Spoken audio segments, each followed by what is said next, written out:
Manchester United beat Chelsea yesterday, and that is a huge 3 points because it's not just about an important 3 points, it's also about the confidence that we can take from that win. Back to back home wins for the first time under Ruben Amorim, and hopefully some momentum of what was in general a good performance. I thought the first half was fantastic. We obviously had the one man advantage. The second half wasn't great, but we only limited Chelsea to one chance, which might be because Maresca took off Neto, Esteban, and Palmer. But at the end of the day, I think the game was well controlled. I felt that we were going to get the 3 points as soon as we went 1-0 up. And we did that, and there was a lot of positives from that. And I think we need to have a talk about what we've learned from the game.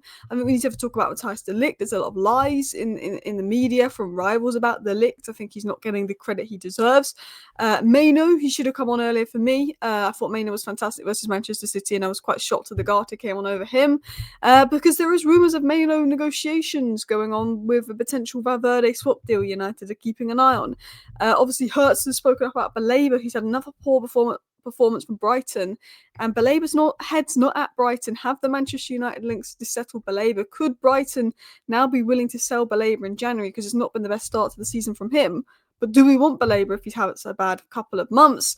That is the question. And we'll also talk about the importance of yesterday's win. So, hello, and welcome back to Alice Talks Football. And I do apologise I'm not live. I was going to go live today, and then I got really busy and things just happened. Because I like to go live always the morning after a match, because then we can talk about the match. So I do apologise, but I'm probably going to go live this evening. So make sure you stay tuned for that, and we will talk about the match. But I thought we'll break down the game, what we've learned, the news, and just give an overview of thoughts and feelings inside Manchester United in these next 10 minutes. So yeah, hope you guys enjoy. So yeah, we will start by talking about Matthijs de Ligt. Now, this isn't just because Matthijs de Ligt was good versus Chelsea. You could argue Matthijs de Ligt has been our best player this season if we're going through the 5-6 games in terms of, he's been pretty solid in all of them. Obviously there's players yesterday. I thought Mazraoui was quite good yesterday. I thought Bruno was excellent yesterday. Bruno for me is our best player, but he has inconsistencies. He's a liability in that 6 role at times. Mbeumo's had a very good start to the season. Cunha looked good before his injury. Mount looked good before his injury. But I think de Ligt as a general probably has been our best performer so far this season. Very small sample size. And I think you could argue him and Bruno were the two best players on the pitch versus Chelsea yesterday.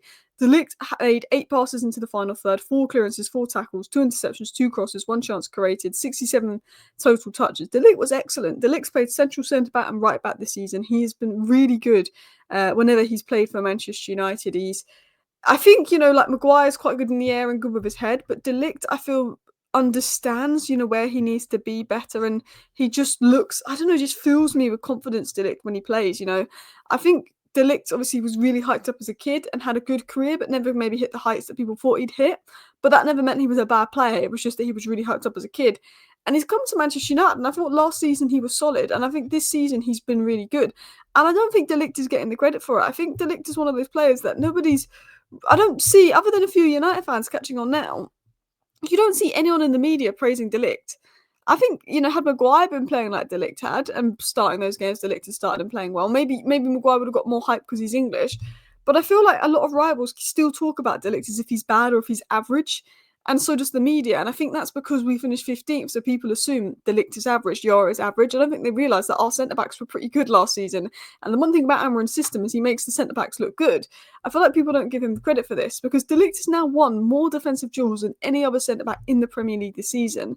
And again, the way that rivals talk about him, the way the media talk about him, is if he's just a bang average centre-back. I think people need to stop lying about De Ligt. I think De Ligt is good. I think De Ligt has been solid. He's not going to be amazing every game. He's going to make the odd mistake. But I think his first season at Manchester United was very good. If I look at the players last season that had a decent season, because last season was a disgrace, but if I look at the players that had a decent season, you'd put Mazraoui in there, you put Yoro in there, you put De Ligt in there, you put Ahmad in there, and you put Bruno in there. And I think everybody else at Manchester United would have been disappointed with their season last year.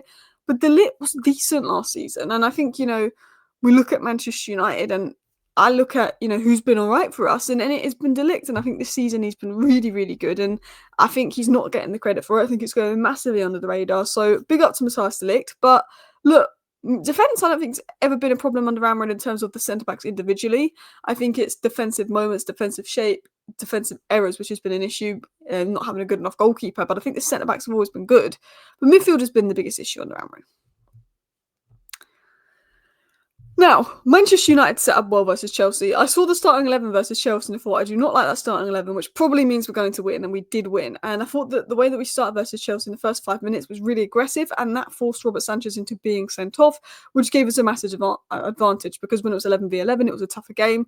I also think Maresca taking Neto, Esteval and Palmer off and lining up like an absolute wet wipe is crazy. When this is a Manchester United side that has been as bad as we have the last year, and you're Chelsea and you want to win the league, and you go that defensive when you're down to 10 at Old Trafford, Maresca deserved to lose for that. I mean, Maresca's subs were appalling. I think we did well versus Chelsea in that first half, but the second half was just more seeing the game out, and I felt that we were never really threatened by Chelsea other than the one chance they scored. But Ruben Amorim is right. When everything is going well, we find a way to make things difficult for ourselves. I really wanted that Chelsea game to be an opportunity to win 4-5-0. I thought the first half was really good, really encouraging. I was thinking this is where Sesko can maybe get his first goal. And I have to say, Sesko's so big and the crossing in the box to him was so bad. That was disappointing for Casemiro to be sent off. I think it was very, very harsh for second yellow. I think most players would not get a second yellow for that, but because it's Casemiro, he will. I look at the amount of challenges players have made on a yellow, and they've not got a second yellow for that, harder than that. I think that Casemiro should have known better. It was silly from him in the moment. I still think it was very soft for a second yellow. But we were 2-0 up, we're dominating, and then we go and find a way to make it difficult for ourselves. And it's disappointing to not see the Sesko goal or win 3-4-0.